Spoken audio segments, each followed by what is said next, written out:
Hello and welcome. In this math tutorial, our task is to find all the values of x that satisfy this equation. Now, to solve this problem, notice that 64 is a perfect cube because 4 times 4 times 4 is equal to 64. That means that we can write this term as 4x cubed. Now, also notice that x squared minus x minus 1 minus x squared minus 5x minus 1 is equal to 4x. That is, we have x squared minus x minus 1, then minus x squared minus 5x minus 1. Now, we have x squared minus x squared, which is equal to 0. Then we have minus x minus 5x. Of course, that is minus x plus 5x, which is equal to 4x. And minus 1 minus 1 is equal to minus 1 plus 1, which is equal to 0. Now, this means that if we call this quadratic expression inside this bracket A, and call this quadratic expression inside this bracket B, then it means that 4x is A minus B. So in essence, this equation can be written as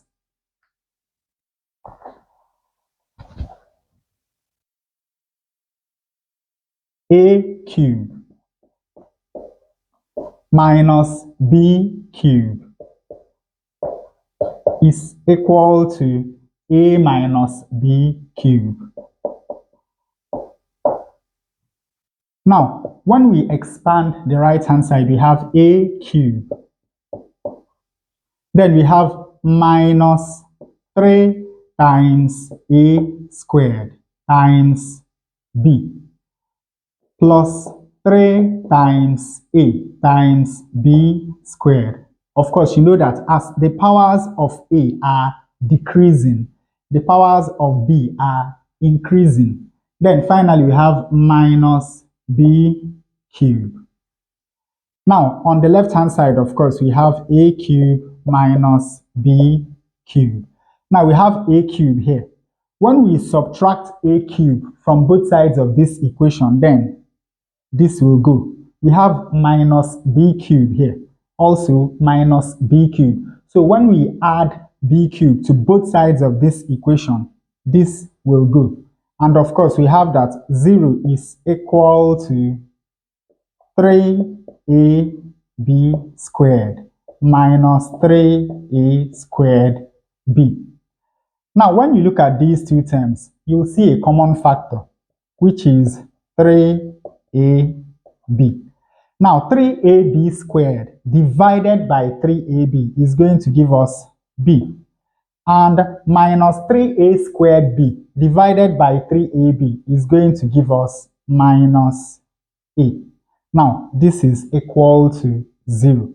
And of course, from here, it is very easy to see that either A is equal to 0 or B is equal to 0 or B minus A is equal to 0. Now, in the first case, we have that A is equal to 0.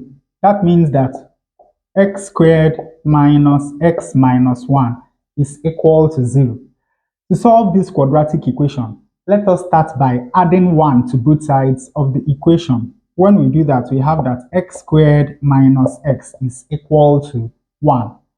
Now let us divide the coefficient of x, that is minus 1, by 2, square it and add to both sides of the equation so as to complete the square on the left-hand side.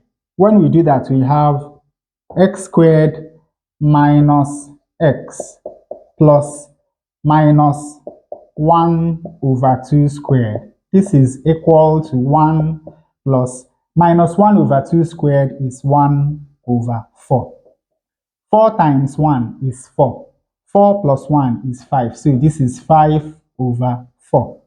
Now this is a perfect square. So we take 1 x, and we take 1 minus half, and we square. And this is equal to 5 over 4. And of course, now we take square root of both sides of this equation. When we do that, we have that x minus half is equal to plus or minus the square root of 5 over 4. Now this is equal to plus or minus the square root of 5 divided by the square root of 4, which is equal to 2. And of course, now we add half to both sides of this equation to find the values of x. We have that x is equal to half plus or minus root 5 over 2. And in the second case, we have that b is equal to 0. That is x squared minus 5x minus 1 is equal to 0. Once more, we start by adding 1 to both sides of the equation. When we do that, we have that x squared minus 5x is equal to 1.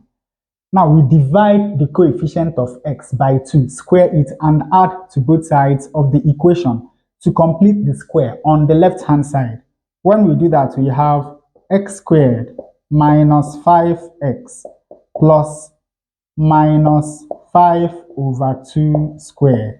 This is equal to 1 plus minus 5 over 2 squared is 25 over 4.